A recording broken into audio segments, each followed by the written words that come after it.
नमस्कार, आप देख रहे हैं इंडिया न्यूज। सबसे पहले देश आपके साथ, मैं दीपिका सिंह। करते हैं बुलेटिन की शुरुआत बड़ी खबर के साथ। रायपुर से बड़ी खबर है, जहां आरक्षण पर राजभवन का एक्शन जारी है। सरकार से किए जा रहे प्रयासों की जानकारी मांगी गई है।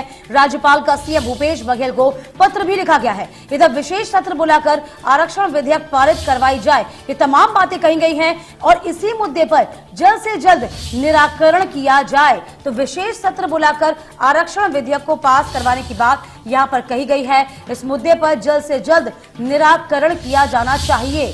तो बड़ी खबर आपको बता दें, छत्तीसगढ़ से है, जहां पर रायपुर में आरक्षण पर राजभवन का एक्शन सामने आया है। तो बड़ी खबर है, इस वक्त राज्यपाल का सीएम भूपेश बघेल को खत है और खत में कहा गया है कि जल्द से जल्द इस समस्या का समाधान करें। जल्द से जल्द विशेष सत्र को बुलाया जाना चाहिए। तमाम जानकारी के साथ हमारे ब्यूरो चीफ दीपक विश्वकर्मा इस वक्त बने हुए हैं। दीपक, देखिए, अब तो सीधे तौर पर यूं कह सकते हैं कि राजभवन से भी यूं कहे ऑर्डर ही आ गया हो, मानो कि जल्द से जल्द इस समस्या का समाधान किया जाना चाहिए। जल्द से जल्द आप एक कहीं ना कहीं विशेष सत्र को बुलाएं और इस बात को रखें। तो ये पत्र भी लिखा गया, इस पत्र में और क्या कुछ खास है दीपक? देखिए, राज्यपाल अनुसुईया उइके उन्होंने पत्र लिखा। पत्र से उनका एक्शन साफ नजर आता है, क्योंकि वो भी ट्राइबल समाज से आती हैं। और सबसे महत्वपूर्ण बात यह है कि ट्राइबल को लेकर जब भी राजधानी रायपुर का कूच करते हैं आदिवासी किसी भी समस्या को लेकर, तो अगर कोई मंत्री या नेता नहीं मिलता है तो गवर्नर उनको राजभवन बुलाते हैं, उनसे मुलाकात करके उनकी समस्याओं को जानते हो। काफी एक्टिव नजर आती है। अब ये पत्र लिखने के कई मायने हैं, क्योंकि जिस तरीके से ऊहापोह की स्थिति मच रही है आरक्षण को लेकर, लगातार भारतीय जनता पार्टी प्रदर्शन कर रही है, सड़कों पर उतर रही है, चक्का जाम कर रही है और तमाम तरह की चीजें कर रही है। तो उसको देखते हुए अब उन्होंने पत्र लिख के साफ साफ कहा है कि कानून व्यवस्था की स्थिति निर्मित ना हो, इसको लेकर निर्णय लिया जाना चाहिए और आप विशेष सत्र बुलाइए, विधेयक लाके उसको पास करके आदिवासियों के हक में फैसला लीजिए। क्योंकि देखिए, जो स्थिति उपज रही है, 32 से 20% आरक्षण हो गया, आदिवासी समुदाय नाराज। और सबसे महत्वपूर्ण बात यह है, मौजूदा स्थिति में छत्तीसगढ़ के भीतर किसी भी प्रकार का कोई आरक्षण पद्धति लागू नहीं है।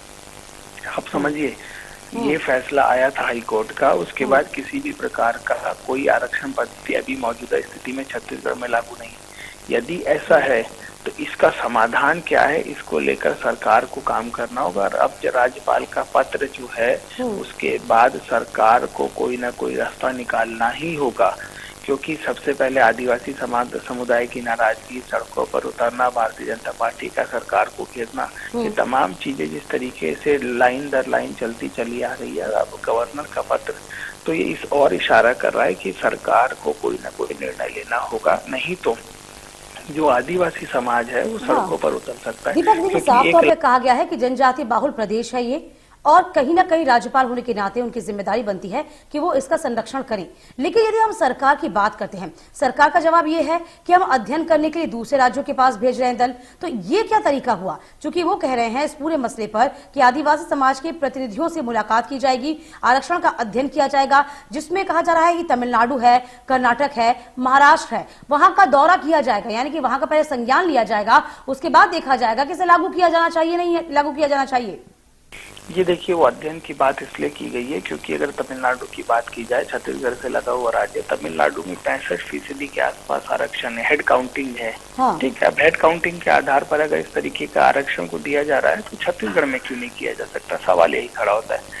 दूसरी स्थिति इसमें यह है कि मुख्यमंत्री भूपेश बघेल हर मंच से, चाहे वो राज्योत्सव का मंच हो, हर मंच से कह चुके हैं कि जिसका जितना हक है वो इसको मिलके रहेगा, हक किसी का नहीं माना जाएगा।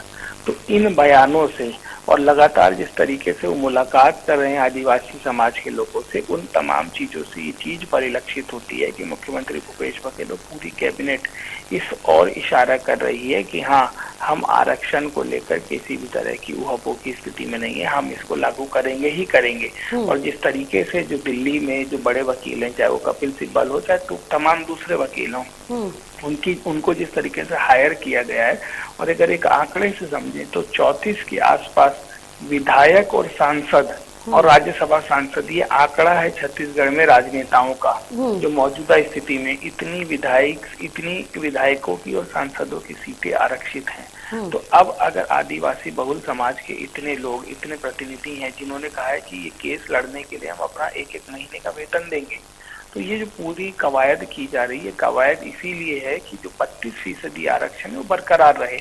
अब इसमें हाई कोर्ट और सुप्रीम कोर्ट के पाले में गेंद है, लेकिन यदि विशेष सत्र बुलाया जाता है, भाजपा तो ये कह रही है ना दीपक, भाजपा तो ये कह रही है कि जो हाईकोर्ट ने 58% का जो आदेश दिया था वो गलत है, उस पर वापस सोचने की जरूरत है। ठीक है, और किसी जाति को कितने प्रतिशत आरक्षण देना है ये तो शासन तय करे। और वर्तमान में जो आरक्षण है वो 0 के करीब बता दिया उन्होंने, कहा ऐसी कोई भर्ती भी नहीं हो सकती, इसमें कोई भर्ती भी नहीं आप निकाल पा रहे हैं। तो तमाम बातें कहती बीजेपी नजर आई है। देखिए, भारतीय जनता पार्टी की जब सरकार थी, डॉक्टर रमन सिंह जब मुख्यमंत्री थे, 2012 में सीएस की कमेटी बनाई गई थी जिसमें इसको लागू किया गया था। उसके बाद 2012 से लगातार चलता आ रहा। 2020 के आसपास इस पूरे मामले में, 2020 भी क्या कहा जाए, 2018 के आसपास इस पूरे मामले में बवंडर शुरू हुआ और इतनी स्थिति ये आ गई कि एक दूसरे समाज के कुछ व्यक्तियों ने मिलकर हाई कोर्ट में पिटीशन लगाई थी। जिस पिटीशन में कहा गया था कि ये जो 20 से बढ़ाकर 32 किया गया, इसमें जो दूसरे समाज के लोग हैं उनका आरक्षण प्रभावित हो रहा है, इसलिए इसको तत्काल रद्द किया जाए।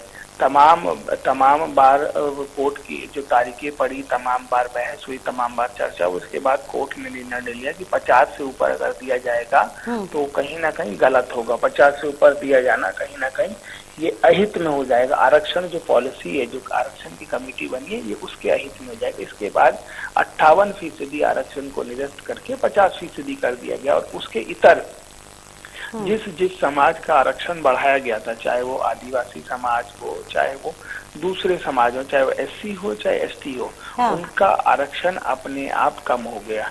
ये पूरी कवायद इसी की है कि 20 से बढ़ाकर जो 32 किया गया था वो 32। चलिए आगे देखना होगा दीपक कि इस पूरे मसले पर सरकार कैसे पार पाती है, कब तक लागू कर पाती है, क्योंकि अब राजभवन से तो खुला एक्शन के बोर्ड में राजभवन आ चुका है। चलिए बहुत शुक्रिया आपका तमाम जानकारी देने के लिए।